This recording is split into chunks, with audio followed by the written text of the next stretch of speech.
Opa, Tite, boa noite, tudo bem? Aqui, Leonardo Mol, da Rádio Bandeirantes de Porto Alegre. Você, nesse momento, vive um momento de instabilidade no Flamengo, com uma pressão por parte da torcida, principalmente. E no Rio Grande do Sul se especula, chegou a informação de um possível interesse do Grêmio no seu trabalho para a próxima temporada. Como é que você enxerga esse interesse do Grêmio e uma possível vinda na próxima temporada?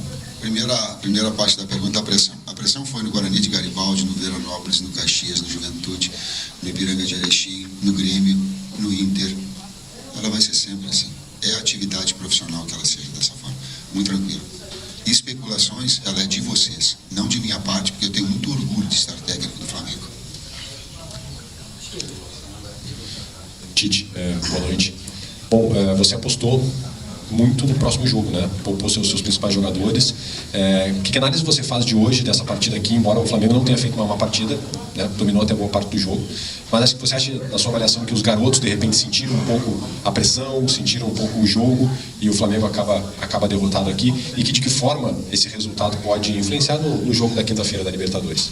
A melhor forma de nós obtermos êxito nessa sequência de jogos de quinta, domingo e quinta, não tinha condições, os outros atletas não iam ter condições de desempenho. Do jogo de hoje, vou ser curto e grosso. O Flamengo jogou, o Grêmio ganhou. Boa noite, Tite. Boa noite, César. Cidão Marinho da Litoral News. Professor, eu queria que você falasse um pouco sobre o terceiro gol do Grêmio. O Diego Costa fica mais sozinho dentro da área, com facilidade para fazer a testada. Se isso não seria um erro dos treinamentos da equipe do Flamengo. Uma outra rapidinho, quinta-feira já tem uma decisão, o time principal ficou no Rio de Janeiro treinando. Queria saber se, na sua visão, essa classificação na Copa Libertadores da América ou não reflete a sua permanência ou não na equipe do Flamengo. Obrigado. Meu trabalho, ele segue assim em todos, e está linkado a outra resposta que eu dei. Eu vou seguir o meu trabalho. Quem tem que fazer perguntas dessa situação de quem está, quanto foi contratado, não é para mim, é para dirigentes, não é para mim. Explica um pouquinho, César, porque é uma análise tática que deu para dar. Foi uma bola onde nós fizemos um movimento precipitado, né? Uma dobra no mesmo homem. Parte disso é porque essa equipe não tem uma rotina já de ter jogado 10 homens, 12 minutos, ter jogado juntos. Bastante grande. E sim, isso é subproduto do que havia acontecido, né? No segundo gol, a gente, além do gol, logo depois a gente perde o Carlinhos, né? Por um lance que, para mim também, teve uma falta no Alan, que com mesmo esse conceito que ele usou para a expulsão do Carlinhos não foi usado nessa falta do Alan.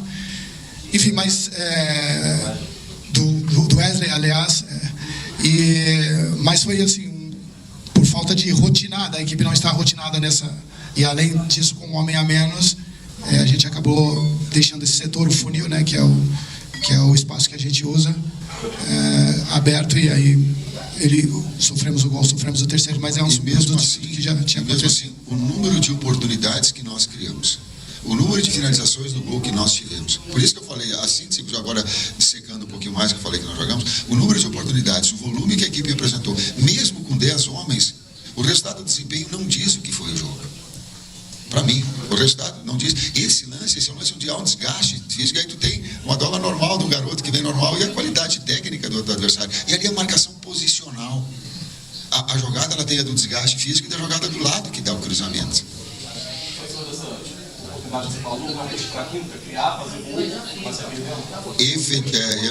Só para fechar, efetividade ela é um fator, efetividade é um fator determinante. Eu não disse, por exemplo, que o resultado do Grêmio foi injusto. Efetividade é do jogo do futebol. Eu não disse que era injusto, eu disse que nós jogamos. Por quê? Porque foi efetivo. Tite, boa noite. Aqui. Você é um treinador reconhecido pelo seu trabalho de recuperar jogadores.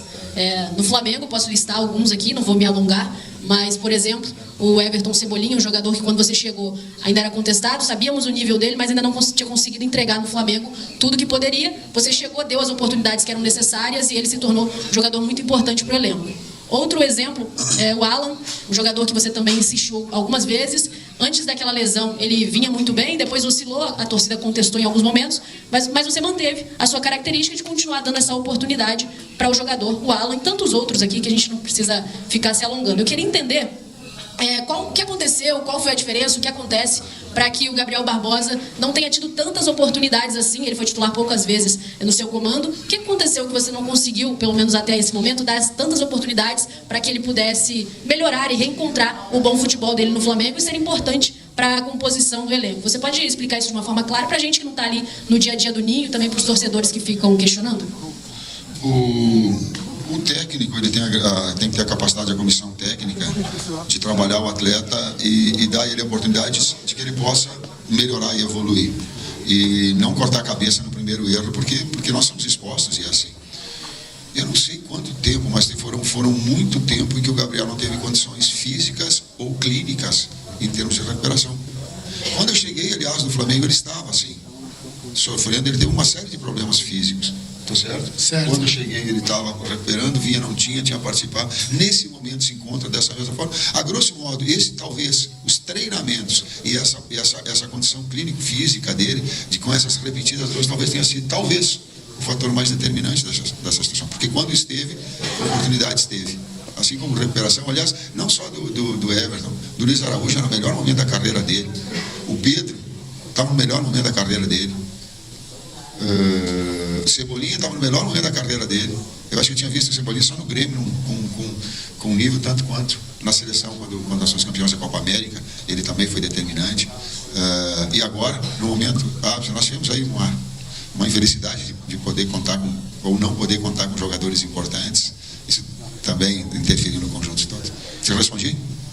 Especificamente, as lesões para mim, ou essa falta de treinamento, de continuidade de treinamento em alta intensidade, em função dessa sequência de situações. Por exemplo, ele estava machucado e entrou no jogo contra o Vasco, ele sentiu no primeiro movimento. Você viu? Então, isso acaba prejudicando essa sequência dele.